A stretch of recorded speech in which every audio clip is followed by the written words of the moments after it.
Hello, everyone. Welcome back to Outside the Studio, a podcast where we talk about all things on and off the yoga mat, life hacks, tips, tricks, and just in general, looking to live an inspired, vital, and full life.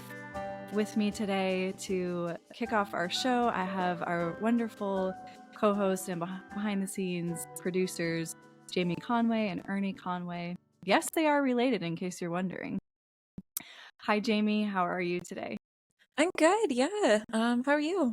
I'm good. I'm here. I'm glad I'm here. This is working so far. Behind the scenes, we've been having so many tech issues, but I'm glad you're here too. yeah, thank you. Ernie, how are you today? I'm doing good. Thanks for having us today, Tessa. Oh yeah, always a pleasure. And thank you for all the work you do behind the scenes. I really appreciate you too.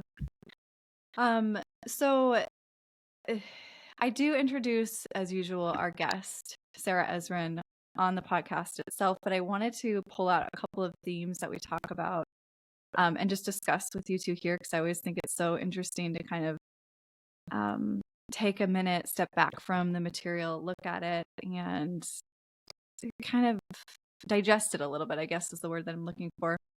And so one theme that we pull out of this conversation is the myth of multitasking.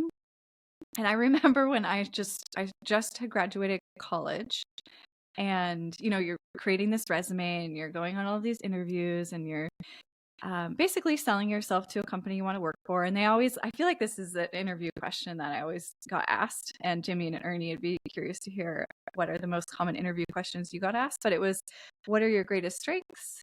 Sometimes they would say, like, what are your 3 greatest strengths and what are your 3 greatest weaknesses? And I always listed that multitasking was one of my greatest strengths. And then on the podcast today, Sarah and I talk about how multitasking is a myth, and really focusing on one task at a time in the long run leads to better productivity and efficiency. So yeah, I guess this is kind of a 2-part question. Are there any interview questions that you feel like it just seems a little bit outdated now that I think on it? So what are your thoughts on those interview questions, and what do you think about multitasking? Yeah, I mean, I think that the strength and weakness one is always like such a classic like interview question. I feel like that's one that's like just very everyone gets asked that. But I mean, from working like in service industry, I feel like also multitasking that's always like such like a sought after skill, sort of thing, because it's like if you're serving or you're working in a kitchen or something, it's like, well, there's already like so many things to do that employers seem to always be wanting to look for someone who can like do like 8 different things at once. But also like, yeah, there is the myth of multitasking, because it's like I've heard about like that switch cost that our brain has to do, where it's like, I mean, our brains can only focus on one thing at a time, so then it's also a little bit more inefficient if we're always trying to switch between things, because our brain has to go from like one subject to like a completely different one. But I think that I mean, you can be good at doing several things not necessarily at once, but you can be maybe good at switching between things a little bit better than maybe some. But I think that there is that switch cost that still happens with our brains, though. So switch cost, that's a term I have not heard before. I like it. It definitely feels like a cost to me, and I'm not sure if this just comes with age, but it's much harder for me to switch from well, it's almost because I do this multifaceted career where I'm working in an office setting, and it's a very different industry than producing a podcast versus very different than teaching a yoga class. It does take me longer now, I feel, to switch from one task and get focused on it to the other, or one job industry, and then the other. Whereas when I was younger, I felt like I could just, like, I honestly believe that was one of my greatest strengths. So that's so insightful, Jamie. Thank you for sharing. Yeah. Ernie, what's been your experience with multitasking over, decades of being in the work world? And yeah, what do you think? Decades, yeah, a lot of experience. I think that that's a good point. I'd realized before that I always said I was good at multitasking, but I realized that in order to do that, I needed to be able to switch. So I'm not sure if I consciously or unconsciously realized that I would say I was good at switching between projects, but I need a chunk of time in order to do that. And if I don't have a chunk of time, then I'm not effective at doing pretty much anything. I need to be able to look at a project, give it a little thought and focus, do a little thing, and then I can set it aside and move to the next one. But the idea that I'm doing 5 different things and answering emails on different projects and questions, that I learned I just can't do that. Yeah. That makes sense. It does. It does. I feel a little bit kind of like, oh, all that thing that I thought I was good at, and it was such a badge of honor. Now what are my, I'm feeling a little bit kind of let down with myself. It's interesting to see my reaction to that. So thanks for chatting with me about that and sharing. And Sarah and I discuss it from a little bit more of a, well, she gives some really interesting facts on the subject. So I hope you stay tuned in for that portion of the podcast. The second thing that came out of that conversation is this idea of non-attachment. And it's one of these yogic precepts of we practice for the sake of practice, not being attached to the outcome. So abhyasa and vairagya, non-attachment and practice for the sake of practice. And I think it's so easy if like we're new to a yoga practice or anything we're new at, we have this idea of where we want to go with it. We might have a goal in mind. And I think we can become hyper fixated on that goal. Like, for example, let's stick with the yoga asana example. It's really easy to get caught up in, if we're looking at Yoga Journal, if we're looking at yogis on Instagram doing all these very interesting shapes with their bodies, to feel a little disheartened and feel like, well, I'm never going to be able to make my body do that. So why bother, kind of an attitude.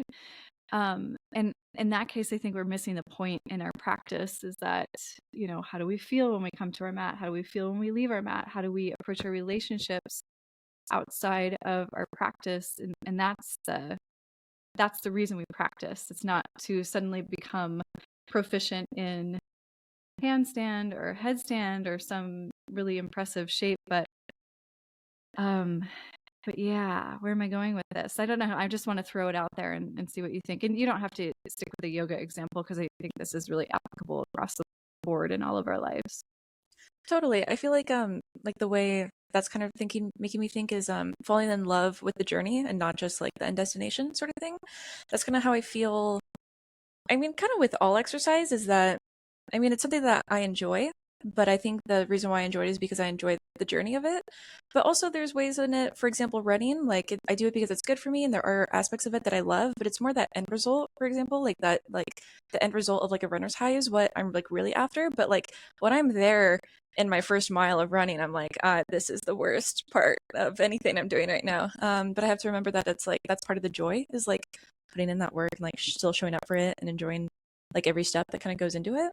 So remembering that, the journey is still just as much part of the experience as much as the end destination, I feel like is something that's really important. I feel that way with climbing where it's like, I can't just be focusing on trying to either like get to the top or try to get to like a specific level, but just still remembering that like I'm still enjoying everything in between.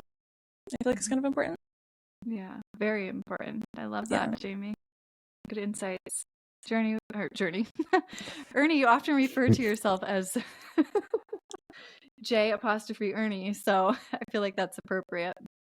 What are your thoughts? Thanks, Tessa. Yeah, the journey of it all. I think I love Sarah's examples and the way that she describes it, and some of her points, like you had alluded to, are pretty good. The way that she approached why multitasking is kind of a myth and how to get it, and then the whole her story about how she realizes that the outcome isn't as important, and that really resonated because I think it's just there's so many examples we don't really think of, and like Jamie brought up the good one about you can't really climb to the top if you're not trying to figure out how you're climbing the wall, right? You can't reach the top if you don't go along, and I think that's just you could find an example in everybody's workday or home life or any part of your life. And just such a way to resonate that we get so focused on, I'm going to get to the end of the day that you forget about what did I do during the day and how much did I enjoy what I did during the day? And instead we're all like,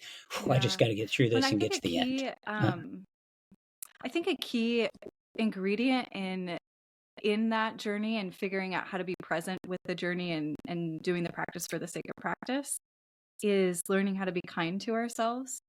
And so I was wondering, because I still struggle with this. I mean, this is what I teach. It's what I do for a living.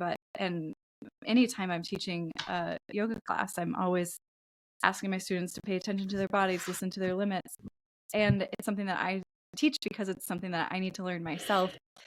So the last question I wanted to ask you before we get to the interview is, what sort of self-dialogue or self-practices that you do help you, I think, being present and staying kind to yourself while you're present, Jamie? Maybe it's, I'm going to boulder this wall, or I'm going to run this certain mileage. I mean, what's that self-talk like while you're going through that journey?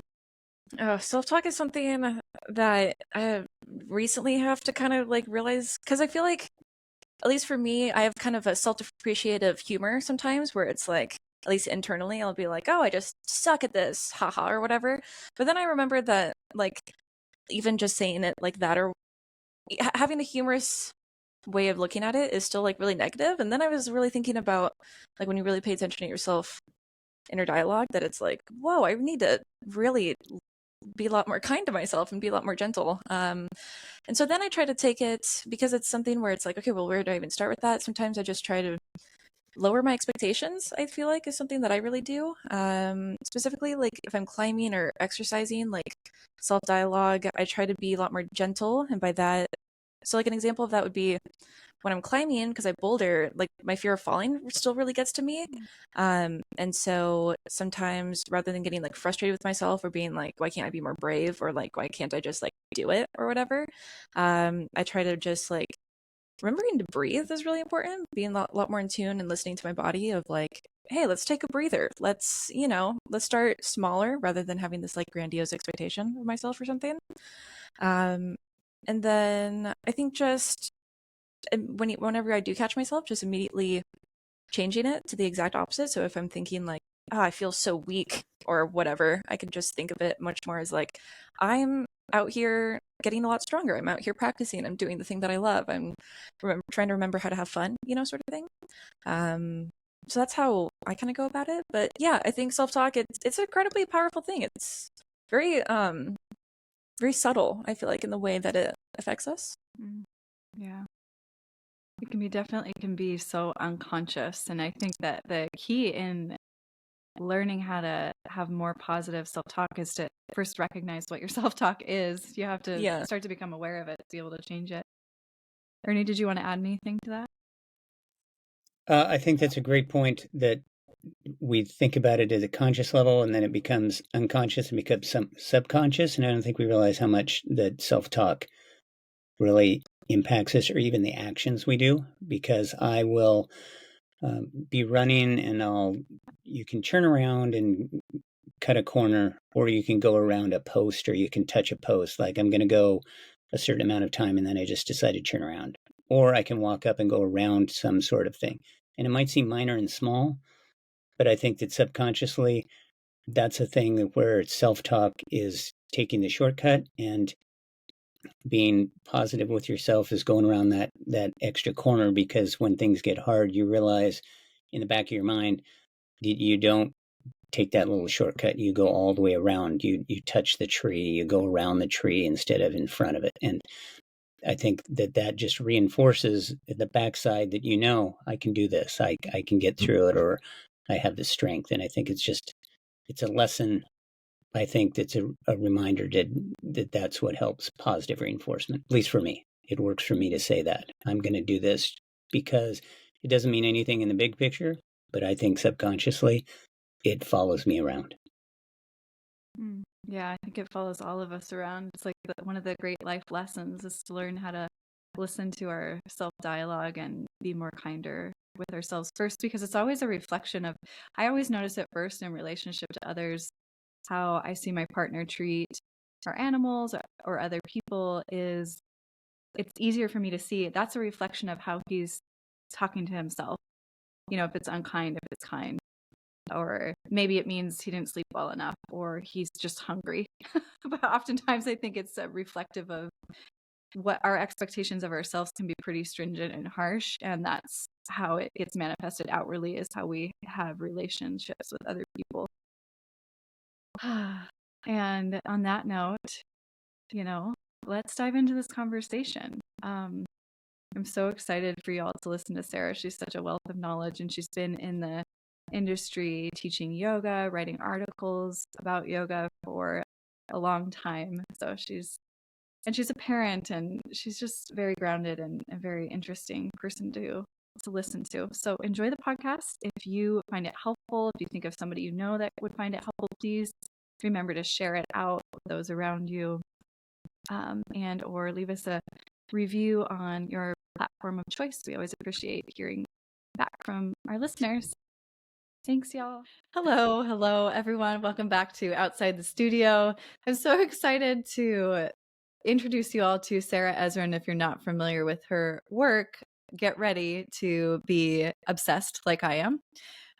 We had the pleasure of having Sarah Ezrin on the Radically Loved podcast back in December of 2023 when we were celebrating the launch of her new book, The Yoga of Parenting, 10 yoga-based practices to help you stay grounded, connect with your kids, and be kind to yourself.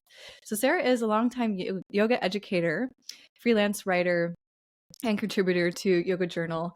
And we're just so honored to have you here today, Sarah. Thank you so much for your time. And I just want to hear how you're doing. It's been a minute since we caught up. It's so funny. I mean, was it really December? Was that when we last talked? Because it feels like lifetimes have gone by. And like you said, I don't know when this will air, but like, let's just share that it's February 8th. And I'm like, how are you, Tessa? And you're like, it's been a long year, like 2024. It's been like 34 days and we're both like done. Oh my God.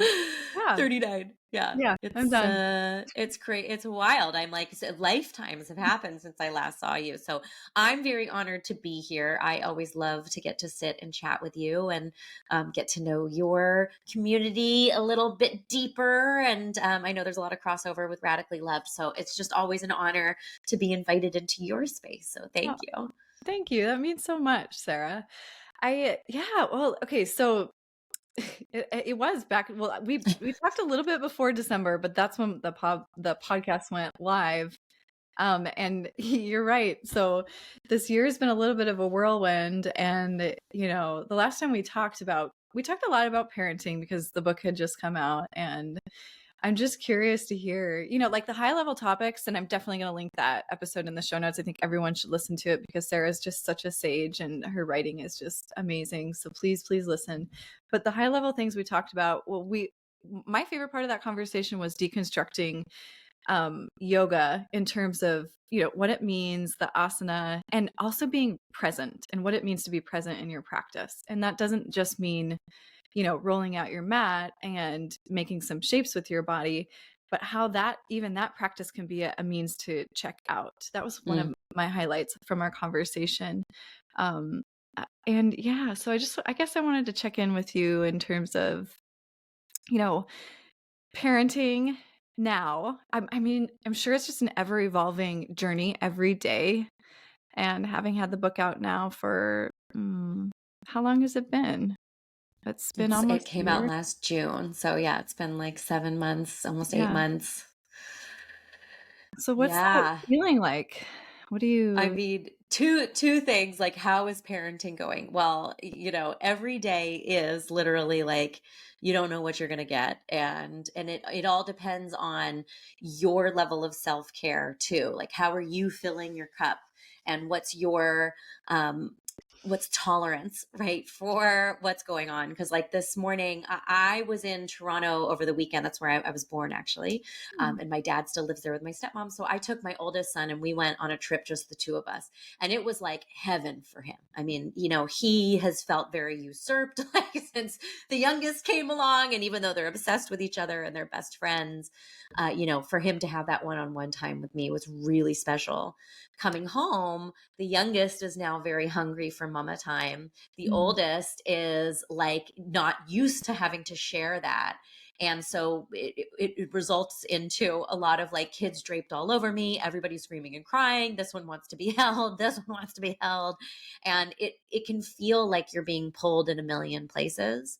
It reminds me of like the early days of doing something like half moon pose, you know, where you are just like, where you just feel like you're all limbs, right? And like, I mean, I feel like you're tall. I don't even know how tall you are, but I just like, you have tall energy. Like, I'm like almost 5'9". So like warrior 3, half moon, like, you know, in those, when you're not integrated, that you can feel like you're just being pulled like taffy in all different directions. But if you're able to be integrated, that you can actually stay anchored into your center. Yes, you are being pulled in these different directions, but you keep coming back to this like nucleus that is like, you know, just keep coming back to connection. And in our case today, I would say it was just like, keep coming back to connection. We're all here. I'm here. I'm here. So it's been fascinating. It's been really cool to see how the physical practice informs my parenting and, you know, how much I've learned from it. But you know, back to your original question too, or, you know, thought about like, you know, what is redefining asana is like, this is how I think about my practice now. Like it's much more like, to me, that was a much more advanced practice, having them draped all over me and clawing at me literally for my attention and trying to pull at me and being able to hold my center feels more advanced to me than holding half moon for, you know, 10 minutes or whatever. I mean, obviously I don't know if anybody's ever held it for 10 minutes, but you know, doing a long hold or like in a handstand or something, you know, those things that used to seem really physically complex and impressive are actually, and not to say that they're not, and they do require skill. And I, you know, I worked really hard on my physical practice, but for me, what's the juiciest part right now to my practice is these internal experiences. How are my relationships reflecting my yoga practice? How am I practicing yoga right now as you and I connect? How am I practicing yoga when I'm pulled in all directions? How am I practicing it when everything is off kilter and when everything seems very grounded? That's the juice of it. I love that answer. And I find myself thinking, how does one even do that? Create a self-care practice and have two little babies pulling and climbing. How do you create that center for yourself? I mean, I think about all the things I do as a dog and cat parent. And I get overwhelmed with my amount of time. And I'm like, where is the self-care time? You know, I think back to when I just had cats and they're just very easy. And this is not to compare parenting fur babies to real babies, but but it is. I mean, I'm a dog owner. Yeah, we're a long time dog owners. Like they are babies. I know I've got lots of friends that are like their cats are their children. So yes, please compare away. It's But I just have wondered, you know, like we talked about this too before, but I'm always wondering, I'm always looking for tips, tangible ideas about how to create a self-care practice that is sustainable and realistic. And I don't know if that means doing it daily. I don't know if that means carving out a set number of minutes in a day to create a space for me to feel centered, for me to feel like I have a core and I'm grounded. How do you do that as a parent? I mean, I think this is where I just am so grateful to my Ashtanga yoga practice because it was a daily practice. I mean, it's 6 days a week, right? There is one day that you take off as rest, but it built up my reserves of showing up every single day, no matter what. And so for me, and I think everybody's nervous systems are different and everybody's constitutions are different. Personally, I need the daily repetition in order to build my tank. Now, what I've found over the years is that, and you know, especially now with 2 kids under the age of 4, both of them are like, one is 4, one's almost 2, is that smaller practices done daily has a much bigger impact than doing a long practice like once or twice or 3 times a week. So you know, even just 15 minutes of moving my body is going to be more juicing, if you will, like that will invigorate me more than if I tried to do like, you know, an hour and a half practice and was only able to do that a couple of times a week. But I think everybody's constitutions are different. So we have to figure out what works for us. I mean, Ayurvedically speaking, it is little bits every day, right? That's the idea of dinacharya these are your daily practices. And like as simple as getting out of bed and scraping my tongue in the morning is an act of self-care. Making sure that I'm drinking warm water in the morning, like these things that seem really, simple and almost insignificant actually have these huge impacts throughout the day. So for me, it's my morning routine and my morning ritual, and really taking the time to do all the things, breathing and meditation, journaling, and that is how I get full. But I just did like a whole class the other day, like a webinar, whatever. I'm like, what do you call them? I don't feel, do you say master class? I feel very uncomfortable. I'm like, I am not a master. And Rosie was the first person to say, like, she was like, we were laughing, by the way, about like master classes. I'm like, okay, anyway, no, I did a class. I did a class and a talk about mornings, but how some people are morning people, and they have shown through studies that the people that are morning people have shorter sleep cycles. So their ability to wake up earlier is like, it's in their genetic structure. Now, people that tend to be more night owls tend to have longer sleep cycles. So that's why it's harder often to wake up earlier in the morning. And maybe that person, the rituals will be at night, right? Maybe like if when you're in the newborn phase and you've just had a kid and there is no such thing as time and everything is just one big blur, you just kind of work it in throughout the day. I think it's really figuring out for you what helps to fill your cup in the most qualitative way. So it's much less about the quantity of it, the length of the practice, how many times you're doing it, and much more about the quality of it.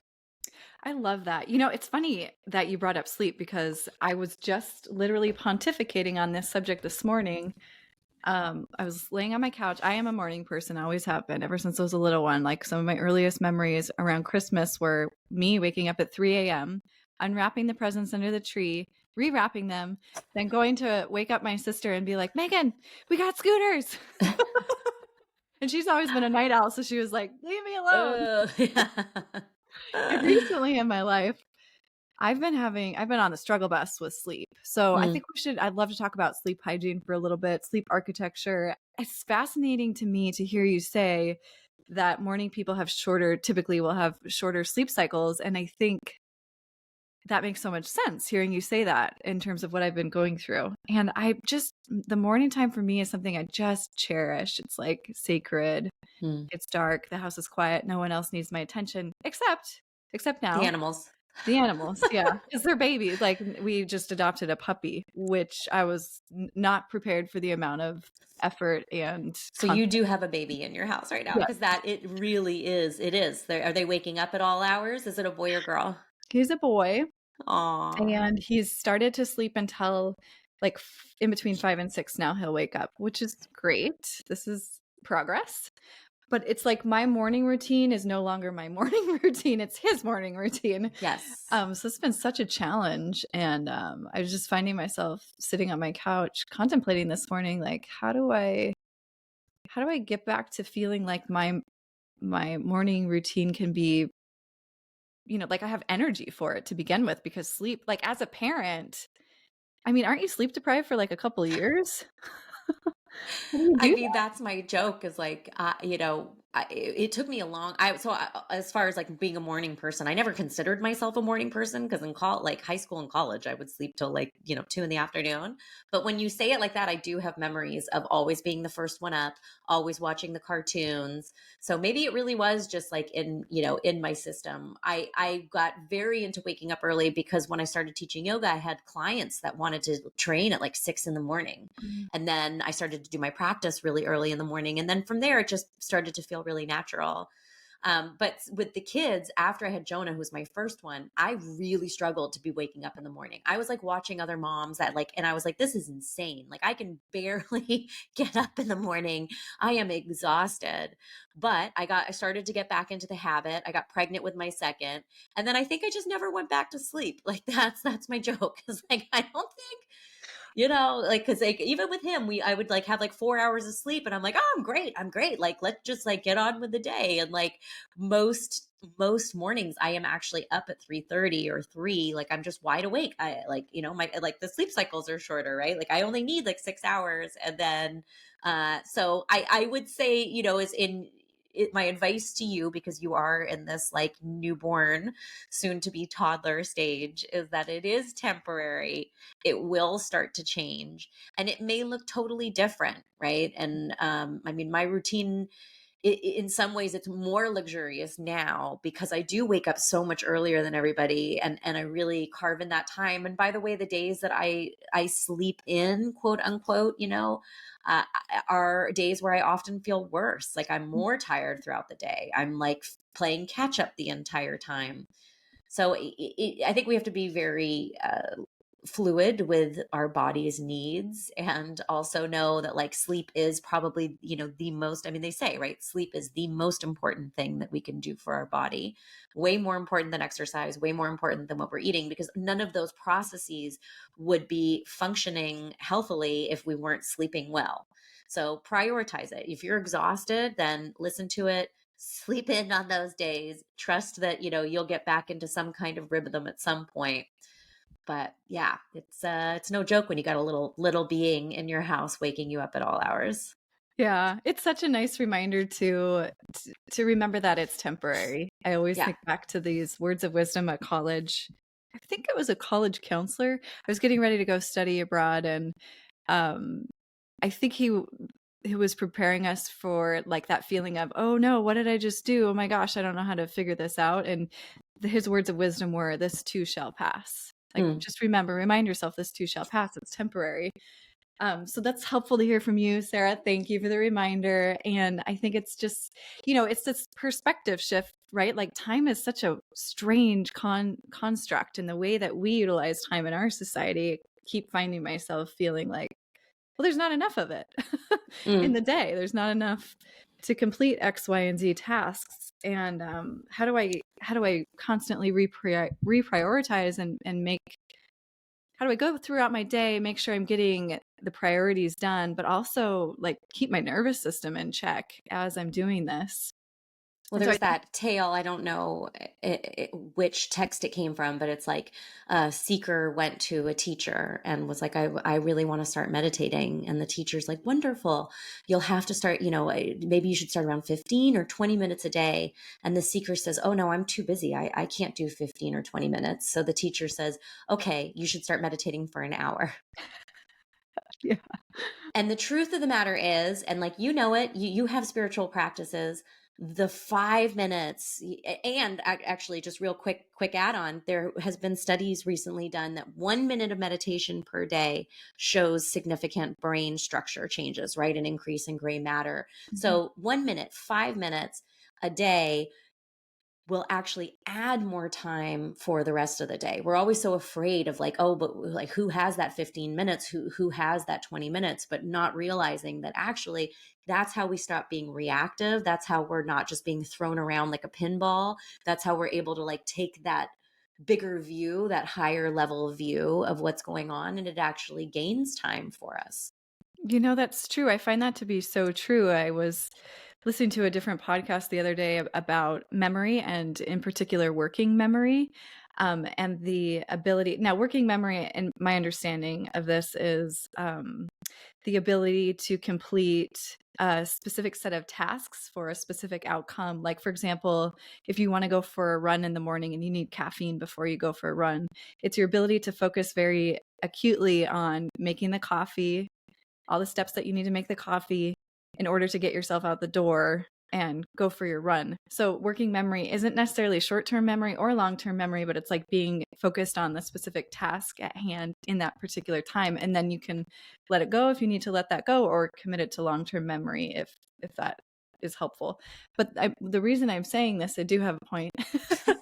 No, I'm fascinated. I'm like, where? I also love the idea of like well-known podcast hosts listening to other podcasts. That always warms my heart too. Like I love the idea of like, you're like, oh my gosh, I'm obsessed with podcasts. I mean, people ask like the coolest questions and then the answers, and I live and breathe podcast. I literally live and breathe podcast. This is from Huberman Lab, by the way. Oh, right on.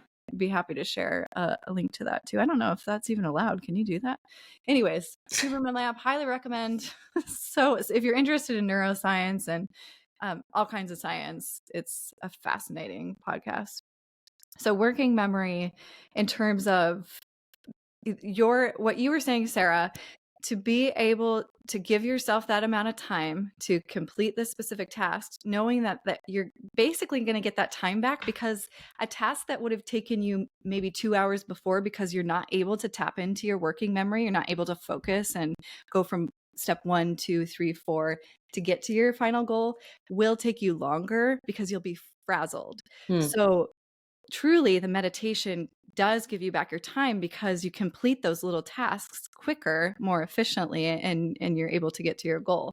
So there's absolutely science behind this, and I encourage you to look into working memory if you're interested in that, because I need it too. We all need these things. These are reminders for all of us, right?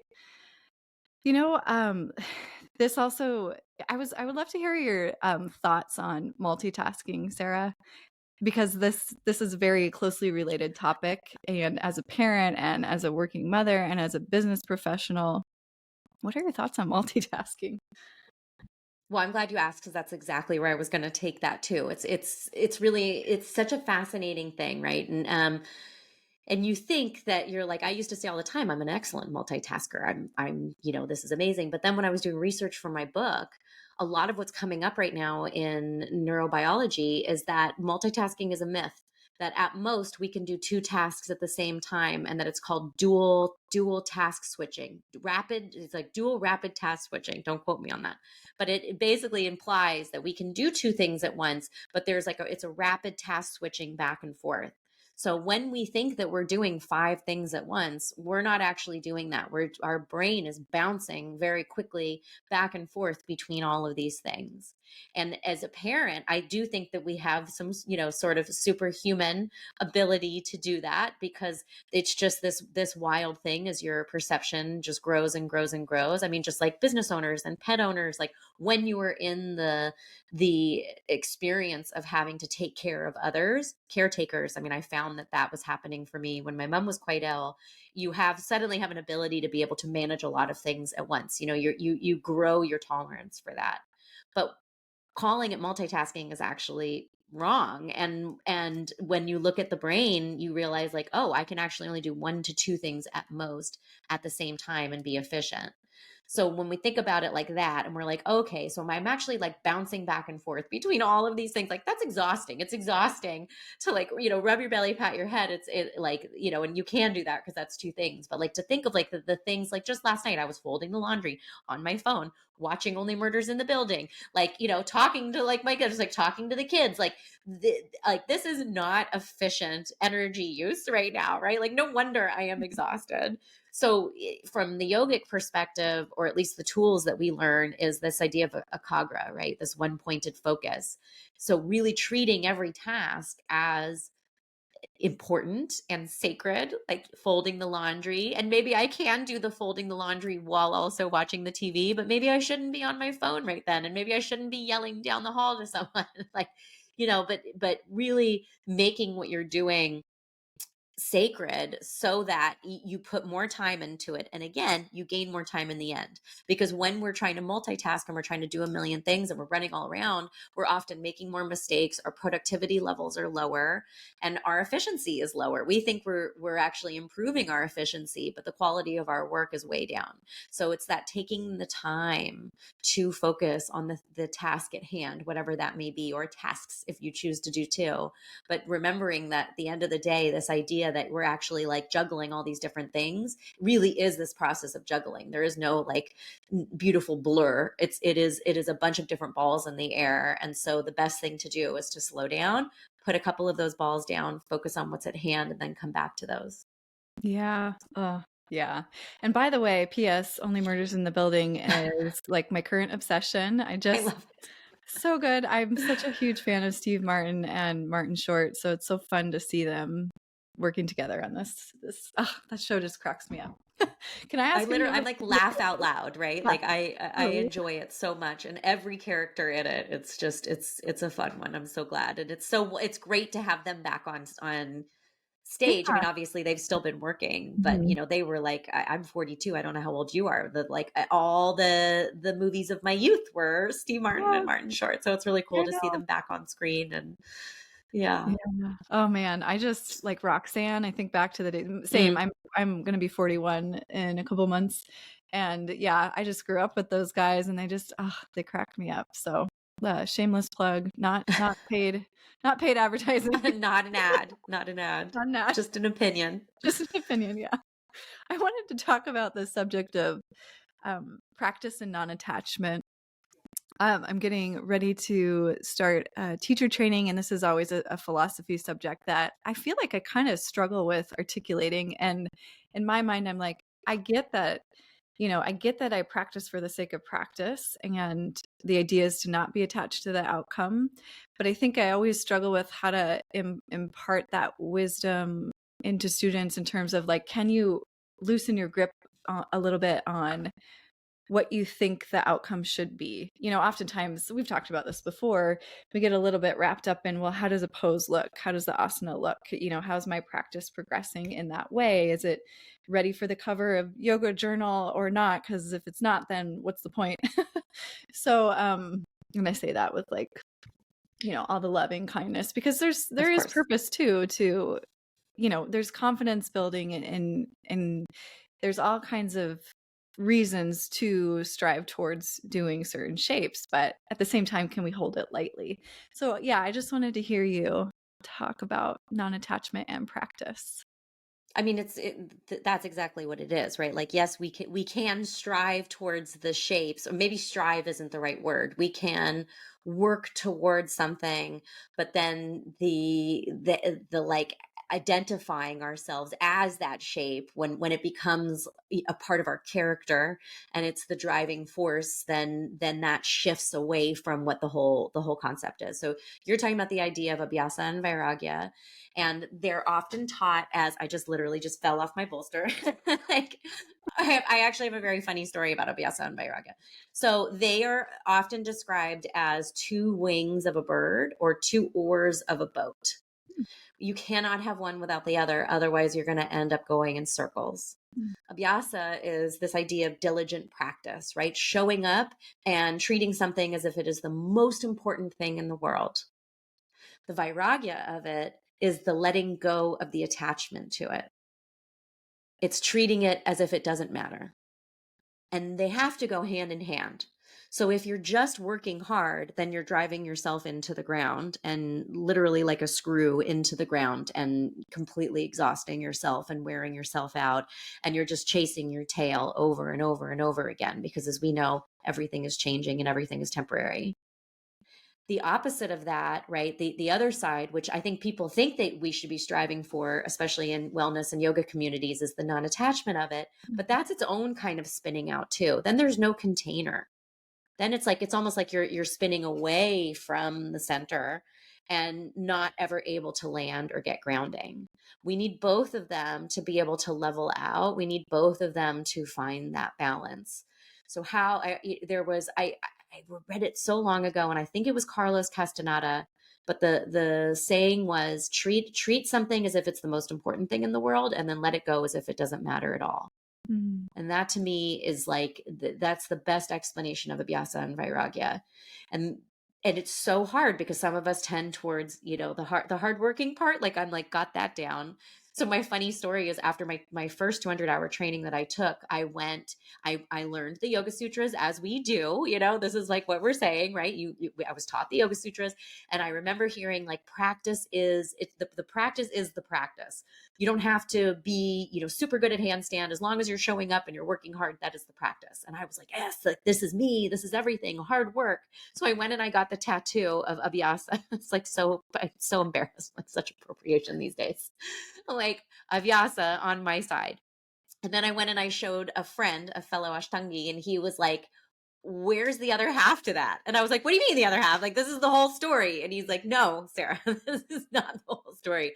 This is half of the story. Where is the non-attachment? And that ended up being, and continues to be, probably my life's work, and the thing that I need the most work on. So I went back to go get it tattooed on me so that it would be the proper sutra.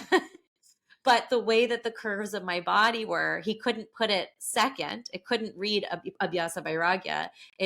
He had to put Vairagya first. So on my body, it says Vairagya Abhyasa. And again, I know this is like completely, like just like typical white girl getting Sanskrit tattooed on her body. And I this is different times, and but the greater lesson of it for me is non-attachment first, then the hard work. That's the approach I need to take in everything. I can show up and do and do and do. Can I wash my hands and let go of the results of that? I love that story. Oh my gosh, that's so great.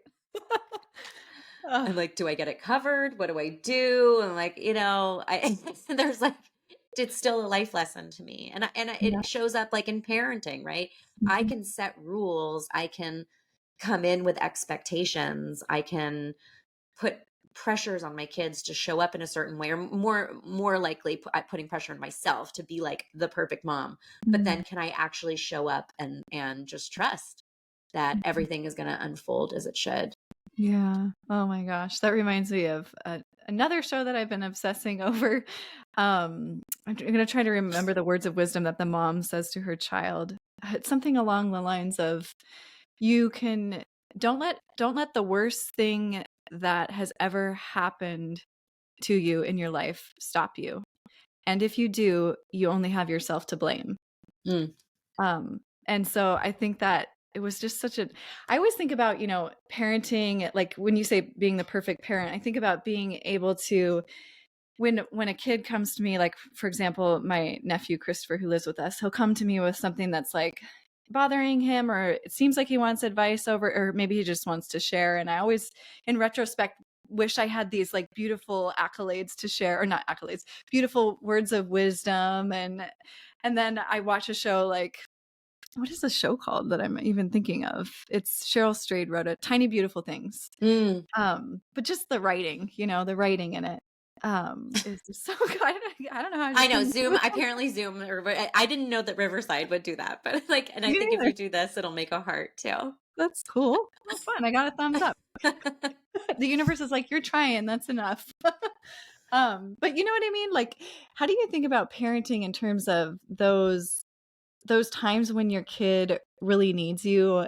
I always felt like, oh, I'm going to be that parent who's going to be the one that my kid comes to and, wants advice. And then when it happens, I'm like, oh, I don't know how to talk. It's like I lose my ability to be the person that I want to be in that moment. Does that make sense? Absolutely. And again, there's like the archetype of like the all-knowing mother and the all-knowing father. And this is the world that we were born into. Like, doctors know everything. We are in a hierarchical society. You must obey your parent. And thankfully, our generation and the generations that have come after, or generation, we're still millennials. I'm like, wait, we're not that. Okay. There's only one generation after us, the Gen Z, and an alpha, because my kids are alpha, right? So yes, the generations after us, I think there is a change of more of this collectivist experience instead of like a hierarchical experience. So what I mean by that is I do think like parents, obviously, you still need to be a leader. You still need to hold a container. You are still the structure. You are creating the boundary in your home. This isn't to say people swing to the permissive side where they're just like, I don't know, you do whatever you want to do, wear whatever you want. I'm not prescribing that. But I do think that there is this kind of landing in the middle more. So when we do look at parenting styles, there's like 4 parenting styles people talk about. There's authoritative, authoritarian, permissive, and then neglectful. So authoritarian is more that hierarchical, my way or the highway. I'm the parent. You're going to do what I say. And that's how a lot of parenting was as we were growing up, right? That was definitely what was going on in the 80s, 70s, 60s. Then there was kind of a swing to the other side, which is that more permissive, where people were like, I don't know, they were just kind of letting their kids rule the roost. And we see the amount of anxiety that creates. And there's tons of research done on the long-term effects of each of these. That permissive kids, while there may be good social skills, there tends to be high anxiety. They never really had those boundaries. So it's finding that middle place of being deeply connected with our kids, but still providing structure.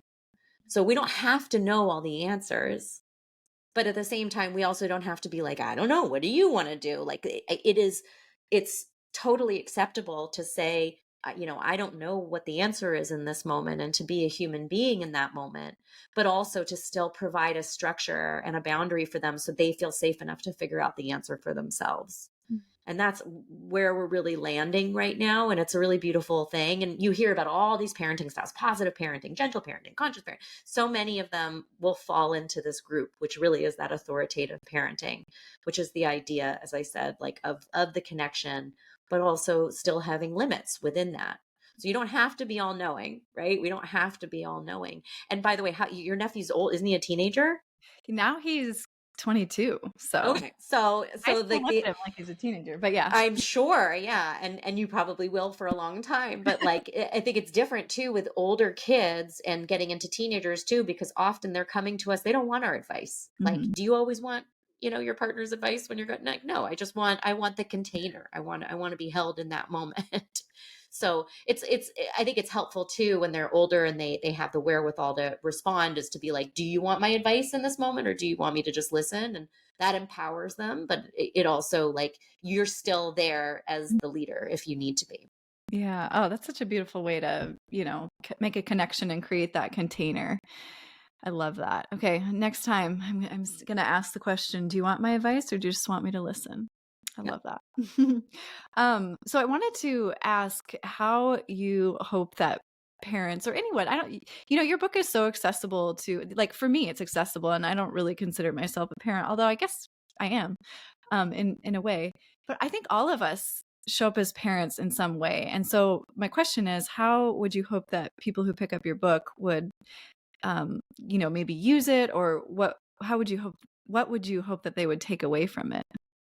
Yeah, I think the third part of the subtitle, it's a great question, is probably the biggest takeaway that I would hope. I mean, it was what motivated me to write it in the first place. So the subtitle it's to help you stay grounded. Like, yes, okay, we all want to stay grounded. So especially in like the chaos of life, parent or not, connect with your kids. That was that piece we just talked about a minute ago, right? The importance of connection. But the third piece, being kind to yourself. That's the biggest takeaway for me, because there's so much pressure out there, whether you're a parent or not. Just anytime you go, we live in a comparative culture. Social media has made it impossible to not be constantly comparing. It's the way that the brain works. You go online and you're looking at what you have and what you don't have. And you're always comparing yourself against those things. So to have a resource, I mean, that was like part of my motivation of writing the book in the first place, was like, I was reading these books, and like, especially the ones that would fall into like the self-help personal development, they were making me feel worse about myself, because like the teacher or the leader or the doctor would be like, and then I worked with this person and I gave them a magic phrase and like everything was fine, and Jimmy stopped doing drugs, and it was like, you're like, or like, this mother, like, you're comparing yourself back and forth and back and forth. Or conversely, these other books that are like, you must follow this exact recipe, talk to your kids, follow these steps. And if you don't follow these steps, they will be in therapy, starting at 15 years old. So you go and you're like already frazzled. Like, everything I was reading was making me feel worse. And then you go online, right? Because that's where most parents are going. And I almost said, I don't want to limit this to just the moms, but I just think of how many people are up late at night feeding their kids, fathers, non-binary, mothers, otherwise. And you're suddenly scrolling online and you're looking at all these like parent influencers. And point being, there's a lot of noise out there. Oh, and then like, not even to mention like your family, right? Like your family is also like a lot of noise sometimes.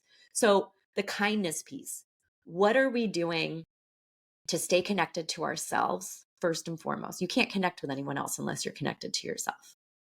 What are we doing to quiet the outside noise and to stay tapped into what's happening internally? and what we're really feeling. And again, I know it sounds like very like I'm like down with the man and like don't listen to the hierarchical structure. We need experts, right? Like I would like a doctor to do my appendectomy if I have one. But to the decision on whether I actually am in pain and somebody's telling me it's just anxiety versus my gut knowing that there is something going on that I need a second opinion, that's what I want to tap into. In the parenting sector, it's knowing when an expert is telling you that your child is having developmental issues, but your stomach is telling you that's not the case at all. This may be more of the setting. Or conversely, when you know that something's up with your child and the environment and quote unquote experts are saying, no, everything is fine, they're well adjusted. It's that continual connection back to yourself and the trusting in your deeper knowing, and then being kind to yourself when you inevitably make mistakes, because we're all human and we're going to get swept away sometimes by other people's opinions. Yeah. Being kind to yourself is a lifelong practice, and it's a constant conversation in our house. And it's just as much, all of this is a reminder to me when I say it out loud to my partner or to Christopher, is I'm always reminding myself of that same thing, because man, we can go to some dark places in our head. So yes, I second that. Be kind to yourself. Can you I think what's really helpful for me is to start to listen to my self-talk. Even if it's just like once or twice out of the day where I'm like, that was an interesting thought or judgment, or where did that come from? Whose voice was that? Was that mine? Because oftentimes it's not even our own voice. Maybe somewhere along the way, culture, a parent, a mentor, a friend kind of like accidentally, unconsciously planted a seed. And that's not always the case, but just becoming aware of how we're talking to ourselves can really be, at least for me, a stepping stone in learning how to be kind to ourselves. I have to do a plug for a friend right now, because she's a phenomenal writer and self-talk expert, if you will. Katie Horwich. Do you know Katie? I know that name. She just wrote the book Want Yourself, Okay. capital WANT, Want Yourself. Want stands for Women Against Negative Self-Talk. And she is an amazing expert on all of this, has wonderful tips and tools. The book just came out recently in October, I think. But it's fascinating, because she does, in the book, especially in just her method, is this deep dive into understanding our sense of self. How can we changing our talk? All of us think we're just going to look in the mirror and be like, you are beautiful, and that's going to help change the negative thoughts and judgments.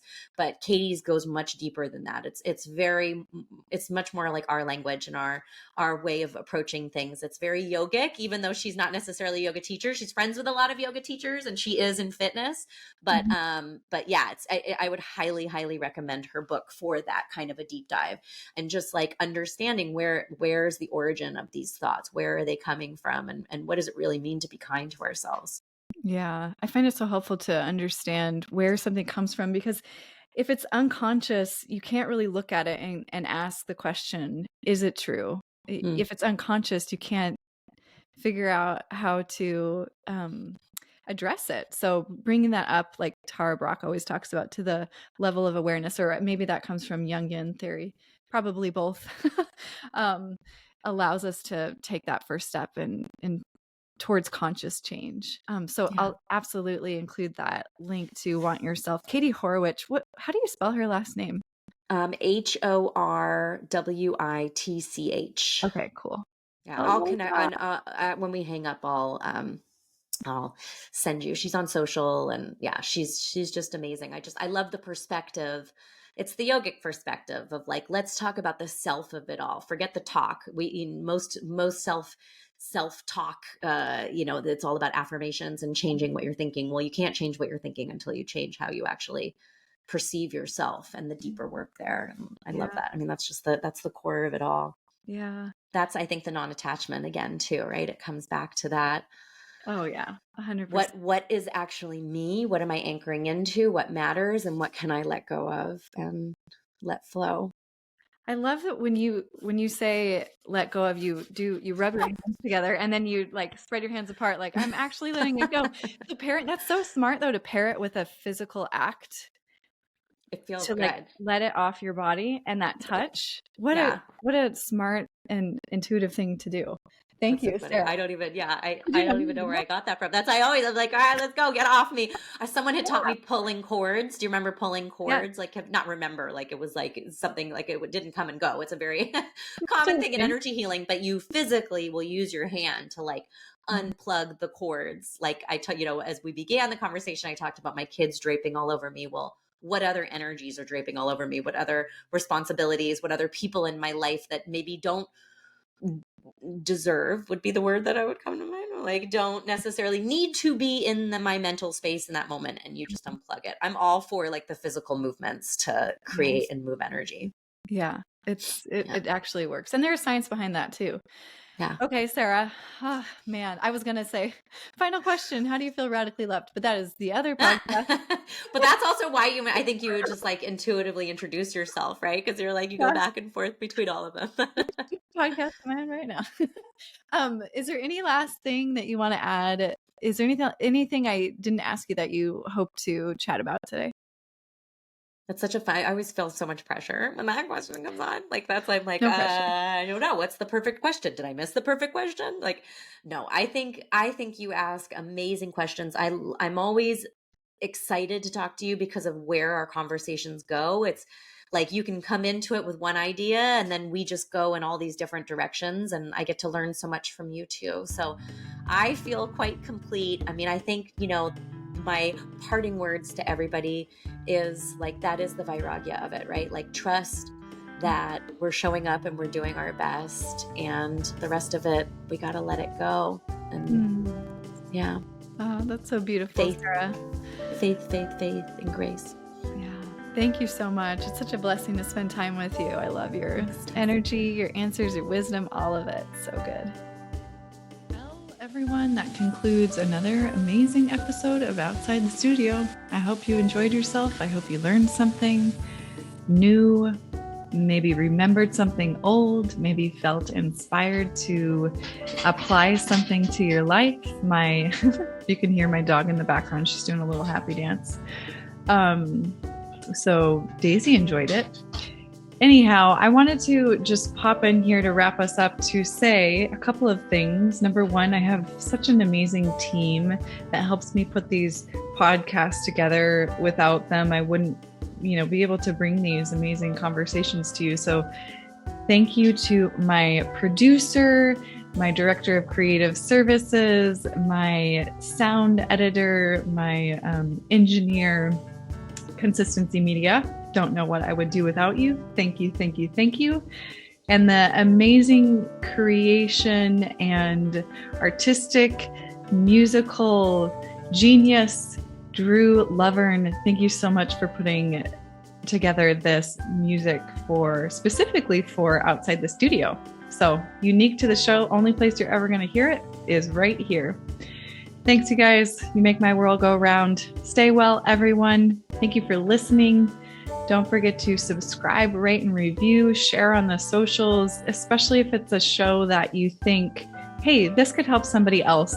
That's what this is all about, right? We're sharing information so that we're better, so that we're inspired, so that we're lifting each other up, and we're learning how to be in this world, living on this planet to the best of our ability, sharing information and inspiring one another. And that's my hope. That's my hope for the show. Take care.